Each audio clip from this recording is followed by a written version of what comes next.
మరి వాళ్ళ రాష్ట్రంలో ఒక పక్క ఆర్టీసీ సమ్మె, ఇంకొక పక్క నీటి ఎద్దడి, ఇంకొక పక్క పవర్ కట్స్, ఇంకొక పక్క ఫీ రియంబర్స్మెంట్ రాక ఆల్మోస్ట్ మొత్తం అకాడమిక్ ఇయర్ అయిపోయిన తర్వాత కూడా ఇబ్బంది పడుతున్నటువంటి ప్రజలు, ఇంకొక పక్క మక్కలు వచ్చినాయి, అవి కొనేటోడు దిక్కులేడు, కొనుగోలు కేంద్రాలు ఎక్కడ ఓపెన్ చేస్తలేరు, ఆడపిల్లలకి ఇస్తాన్న 2,500 రూపాయలు ఇంతవరకు దిక్కులేదు. అనేక రకమైనటువంటి ఇబ్బందులలో ప్రజలు ఉంటే నిన్న ప్రభుత్వం ఒక పెద్ద సభ పెట్టింది, ప్రధాన ప్రతిపక్షమైన బీఆర్ఎస్ పార్టీ ఇంకొక సభ పెట్టింది. ఏం చేసిరు వీళ్ళిద్దరు సభలు పెట్టి అంటే, బీఆర్ఎస్ పార్టీ ఏమో ఉట్టి కథలు చెప్పింది, కాంగ్రెస్ పార్టీ ఏమో పిట్ట కథలు చెప్పింది. ప్రజల వ్యతలు ప్రజల కష్టాలు మాత్రం ఎవరు చెప్పలేదు.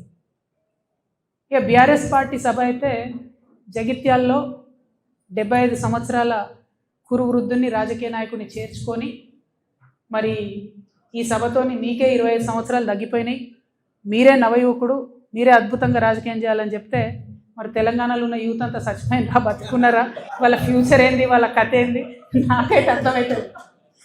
అందుకే నేను ఇన్వైట్ చేస్తున్నా. నేను కొత్తగా పెట్టబోయే పార్టీలో యూత్కి మంచి అవకాశాలు ఉంటాయి కాబట్టి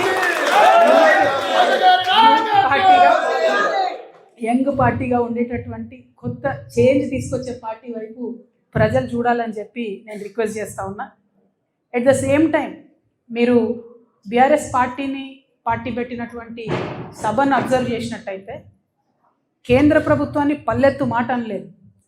జాతీయ పార్టీని అని చెప్పుకునేటటువంటి పార్టీ ఇవాళ దేశవ్యాప్తంగా చర్చ అవుతున్న అంశం ఏంది? మహిళా బిల్లు, డీలిమిటేషన్. ఈ రెండిటి మీద కనీసం పల్లెత్తు మాట అనలేదు. ఆడబిడ్డలకు ఒక భరోసా ఇవ్వలేదు. రాజకీయంగా మీరు ముందుకు రావడానికి మేము నిలబడి ఉంటాం, మీకు అండగా ఉంటాం అనే భరోసా ఇవ్వలేదు. అంటే ఆ పార్టీల ఆడబిడ్డలకు ఎప్పుడు గౌరవం ఉండదు అనుకోండి, అది వేరే విషయం.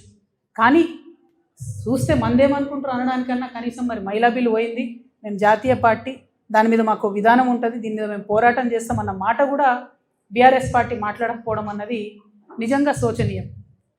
ఇదైతే ఇంకొకటి ఏంటంటే గమ్మత్తు, ప్రజల్ని బ్లేమ్ చేయడం, ప్రజల్ని తప్పుపట్టడం, మా ఓటమికి మీరే కారణం, ఇక మీరు ఓటేసిరు తప్పు దిక్కు మీరు అనుభవించండి అని ఒక పక్క ప్రజలను తప్పుపట్టడం, ఇంకొక పక్క రాజకీయ పునరేకీకరణ పేరుతోని ప్రజలను తప్పుదోవ పట్టించడం.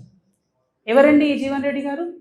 ఆనాడు వైఎస్ రాజశేఖర రెడ్డి ఉన్నప్పుడు ఉద్యమం కోసం రాజీనామా చేసి ముందుకెళ్తే 2 సార్లు ఉద్యమ నాయకత్వం మీద పోటీ చేసిందే ఈ జీవన్ రెడ్డి గారు. పచ్చి తెలంగాణ వ్యతిరేకి. రాజశేఖర రెడ్డి ఉంటే చాలు నాకు తెలంగాణ ఎందుకన్న వ్యక్తిన. అంటే రాజకీయ పునరేకీకరణ పేరుతోని తెలంగాణ వ్యతిరేక శక్తుల్ని తీసుకొచ్చి తెలంగాణ పునర్నిర్మాణ యజ్ఞం చేస్తామని చెప్తే ఇక ఒక్కటే అర్థమైంది నాకు, 1000 ఏళ్ళైనా బీఆర్ఎస్ పార్టీ మారదు.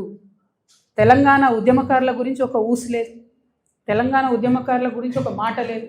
కాంగ్రెస్ ప్రభుత్వం తెలంగాణ ఉద్యమకారుల్ని మోసం చేస్తూ కేకే కమిటీ వేస్తామని కాలయాపన చేస్తే ఒక్క మాట కనీసం బిచ్చమెత్తుకుంటున్నాడు ఉద్యమకారులు. రేపు భిక్షాటన చేస్తారట. అవమానం అనిపిస్తుంది, కళ్ళకి నీళ్ళు వస్తున్నాయి, దుఃఖం వస్తుంది. పిడికిలెత్తి పోరాడినటువంటి నా ఉద్యమకారుల అన్నదమ్ములు బిచ్చమెత్తుకుంటారు ఇవాళ రోడ్ల మీద. మరి ఏం పునరేకీకరణ? వైఎస్ రాజశేఖర రెడ్డి కావాలన్న వాళ్ళతో పునరేకీకరణ. తెలంగాణ ప్రజలు, ముఖ్యంగా తెలంగాణ మేధావులు ఆలోచించాలని నేను కోరుతా ఉన్నా.